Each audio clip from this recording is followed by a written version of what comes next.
Hello அஸ்ஸலாமு அலைக்கும். சமையல் அட்டகாசம் பகுதியில் நீங்கள் இன்றைக்கி பார்க்க இருக்கிறது சூப்பரான சுவையான வீட்டில் உள்ள பொருள் ரெண்டே பொருளை வச்சு செய்கிற சூப்பரான அல்வா. அது குழந்தைங்களுக்கெல்லாம் சப்பு கொட்டிக்கிட்டு சாப்பிடும். அந்த மாதிரி உள்ள அல்வா ரொம்ப ஈஸியாக, சமையலே தெரியாதவங்க கூட ஈஸியாக செஞ்சிடலாம்.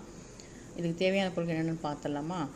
இதில் உருளைக்கிழங்கு, பெரிய உருளைக்கிழங்கு ஒன்று எடுத்திருக்கேன். கிராம்னா 150 கிராம் இருக்கும்.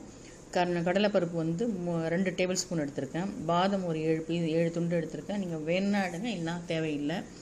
அதுக்கப்புறம் நெய் ஒரு 4-5 தேக்கரண்டி எடுத்துங்க. மில்க்கு பால் ஒரு கால் கப்பு.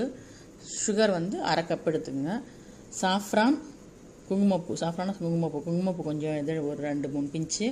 சாஃப்ரான் கலர் பொடி, நான் சாஃப்ரான் ஃப்ளேவர் கலர் பொடி வச்சுருக்கேன். நீங்கள் அது இல்லைனாக்கா நீங்கள் உங்கள் சாதாரணமாக நார்மலாக கேசரி போகிற ரெட் கலர் பொடி எடுத்துங்க. கார்டமம் பொடி கொஞ்சம் ஒரு 1/4 டீஸ்பூன் டு 1/2 டீஸ்பூன் வரைக்கும் போடலாம். இவ்வளோ தான் தேவையான பொருட்கள். ஃபஸ்ட்டு உருளைக்கிழங்கை வேக வச்சு மசிச்சுக்குங்க. அப்புறம் அதே மாதிரி பாதம் ஊற வச்சு அது தோல் எடுத்து வச்சுக்கோங்க. கடலைப்பருப்பை ஊற வச்சு அதுவும் வேக வச்சு தனியாக எடுத்து வச்சுங்க. இப்போ பாதம், சாஃப்ரான், கடலைப்பருப்பு எல்லாத்தையும் போட்டு ஒரு 3/4 பதம், அதாவது ரொம்ப மைய அரைச்சிட்டு அடுத்தது உருளைக்கிழங்கையும் சேர்த்து ஒரு திருப்பி எடுத்துருங்க. பால் ஊற்றி அரைச்சிட்டு ஒரு வாயகன்ற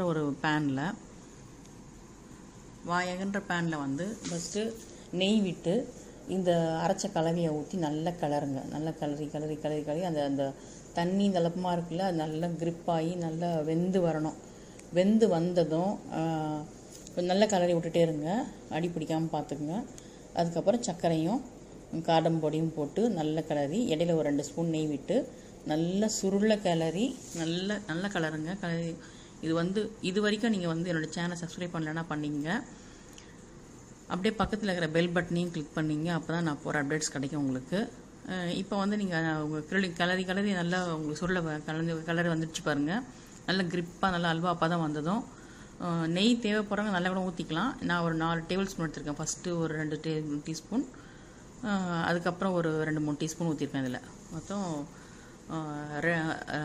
2 டீஸ்பூன் ஃபஸ்ட்டும் 2 டீஸ்பூன் அப்புறம் ஊற்றிருக்கேன். உங்களுக்கு வேணும்னா ஊற்றிக்கலாம். சுவையான சூப்பரான அல்வா ரெடி ஆகிடுச்சு. இந்த பண்டிகை காலத்தில் சுலபமாக சமையல் கூட தெரியாதவங்க உடனே செஞ்சிடலாம். இதை செய்து பார்த்து உங்களுடைய கருத்து